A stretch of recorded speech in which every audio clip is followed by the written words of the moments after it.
Eureka! Nous savons déjà que les molécules sont composées d'atomes et que les atomes sont eux-mêmes composés d'un noyau et d'un nombre variable d'électrons. Le noyau est une minuscule quantité de matière située juste au centre de l'atome et les électrons sont des grains de matière encore plus minuscules qui tournoient autour si rapidement qu'ils semblent former l'enveloppe de l'atome.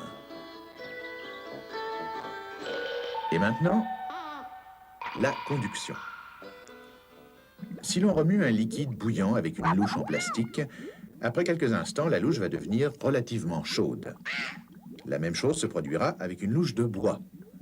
Et une louche de métal peut même devenir tellement chaude qu'on ne peut plus la tenir. Tout cela parce que la chaleur du liquide bouillant peut se propager le long de chaque louche, assez lentement dans le plastique et le bois, et très vite dans le métal. Mais comment la chaleur y parvient-elle? Comment fait-elle au juste pour se propager à travers les objets? Eh bien, quand le liquide chaud se met à chauffer le bout de chaque louche, ces molécules, ou ces atomes individuels dans le cas du métal, commencent à s'agiter plus rapidement. Et quand les molécules, ou les atomes, chauffés s'agitent plus rapidement, ils s'entrechoquent de plus en plus vite avec leurs voisins, les obligeant ainsi à s'agiter plus vite à leur tour et à s'entrechoquer avec leurs voisins. Phénomène qui se répercute tout le long de la louche.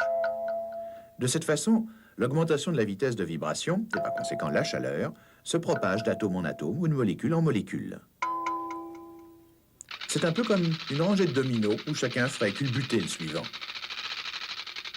Et cette réaction en chaîne qui conduit la chaleur à travers n'importe quelle substance s'appelle évidemment la conduction. Les substances non métalliques, comme le bois et le plastique, conduisent la chaleur très lentement. Ils sont mauvais conducteurs de la chaleur. Par contre, tous les métaux conduisent la chaleur très rapidement. Ils sont bons conducteurs de la chaleur. C'est pourquoi la sorcière à la louche de métal s'est brûlée. Mais pourquoi la conduction de la chaleur est-elle tellement plus rapide à travers les substances métalliques qu'à travers les substances non métalliques? Pourquoi les métaux sont-ils si bons conducteurs? Quel est leur secret? Eh bien, ce secret réside dans une étrange qualité des atomes dans les métaux. On sait que tous les atomes ont un noyau et un certain nombre d'électrons qui tournoient autour, comme dans ce modèle très simple. Et on sait également qu'une force d'attraction s'exerce sur ces électrons et les retient près du noyau. Mais si on pouvait regarder vraiment de très près un groupe d'atomes dans une louche de métal, on découvrirait quelque chose de ce genre. Il y a de nombreux électrons qui semblent n'être attirés par aucun noyau. Ils se déplacent extrêmement rapidement dans toutes les directions. En fait, il en est ainsi avec tous les métaux. Ils ont tous de ces électrons libres tout à fait indépendants des atomes. Maintenant, examinons l'effet produit par ces électrons libres quand l'extrémité de la louche en métal commence à chauffer. Non seulement les atomes commencent à s'agiter plus rapidement, mais les électrons libres aussi accélèrent leur mouvement et entreprennent ainsi des déplacements encore plus rapides, s'entrechoquant de plus en plus fréquemment et de plus en plus fort avec les atomes. Et chaque fois qu'un électron libre rebondit sur un atome, il en augmente la vibration. Imaginons que les atomes sont les obstacles d'un billard électrique et que chacun des électrons libres est l'une des billes. Chaque fois qu'une bille frappe un obstacle, celui-ci s'allume, comme un atome frappé qui s'agite plus rapidement.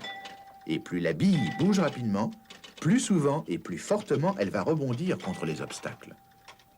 Si on pouvait lancer des douzaines de billes en même temps, les obstacles s'allumeraient d'une façon démente et on produirait ainsi le même genre de réaction que lorsqu'on chauffe la louche de métal.